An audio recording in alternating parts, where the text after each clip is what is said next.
Hi BookTube, this is my book review for A Kiss of Deception by Mary E. Pearson. I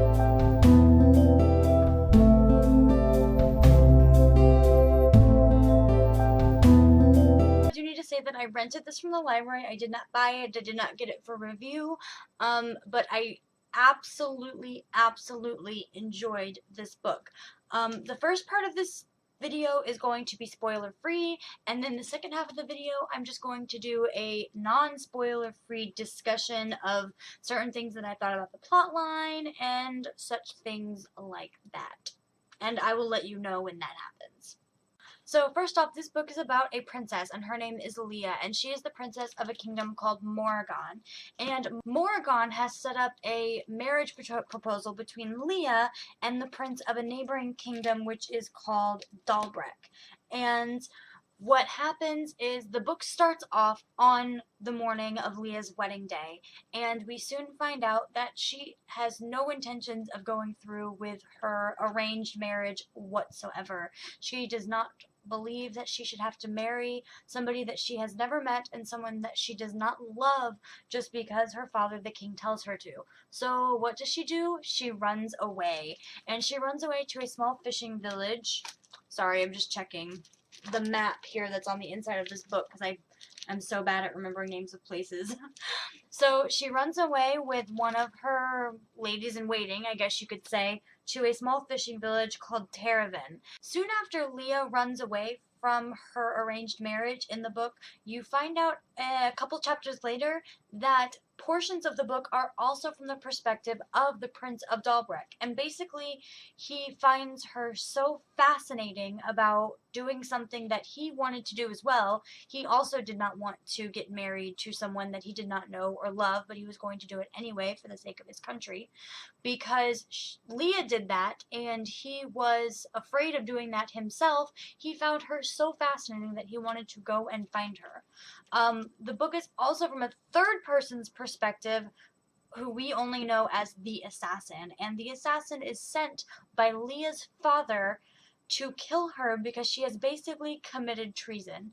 And that's basically the non-spoiler free version of the book, and it's about Leah's journey after she's run away from this arranged marriage, and the assassin's journey to find her, and also the Prince of Dalbrek's journey to find her. So I really love that aspect of it, that it's from three different people's perspective, and we can see multiple sides of the story. I think it's just amazing. That is basically my spoiler-free version of this review.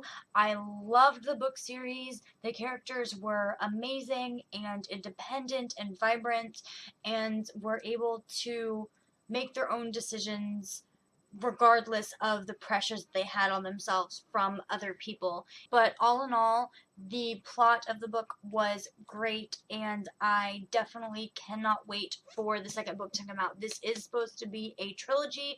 The second book does not come out until sometime next year. I don't think they have an exact date ready yet, but it is definitely a book that I would recommend to anybody. So now is the time where, if you are not down for spoilers, I would leave. I would love to create a discussion from here on out with people who have read the book. So if you are not wanting to get spoilers, if you have not read the book yet, now is your time to leave. So click here to be taken elsewhere. So one of the main problems that I did have with this book is I had no idea who Rafe and Caden were. I knew that one of them was the assassin, and I knew that one of them was the prince, but I had no idea which one was which, and I kept going back and forth thinking that I knew which one was which. I thought for the longest time that Rafe was the assassin and Caden was the prince. Why, I don't know. If I missed some sort of crucial information there that led me to know which one was which, I'm not sure.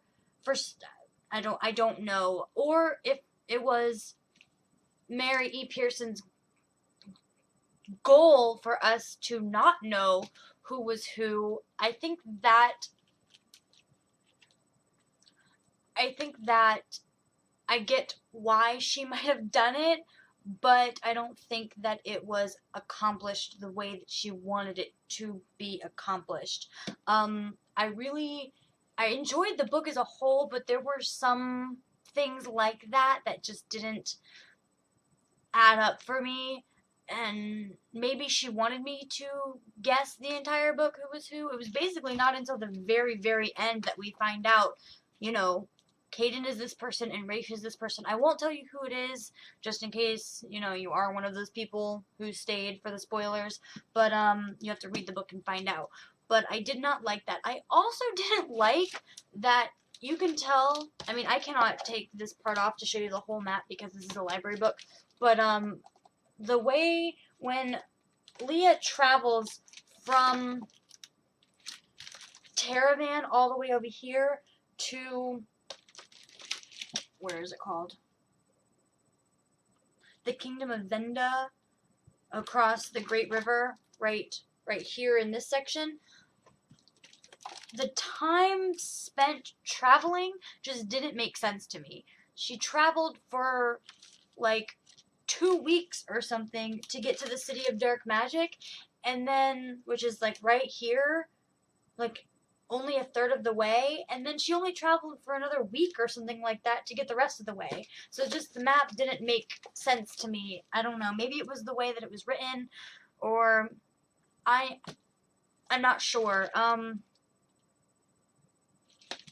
I don't know. So I guess I would have really liked there to be a better map, or maybe for Mary E. Pearson to describe her travel at the end of the book better.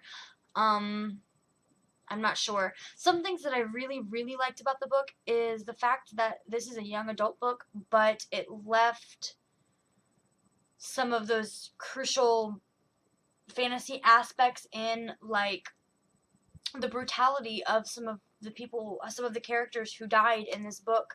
I think that it was described well, and I really miss that action and adventure and shockness, if that's a word, the, you know, level of shock that I get from some of those plot points.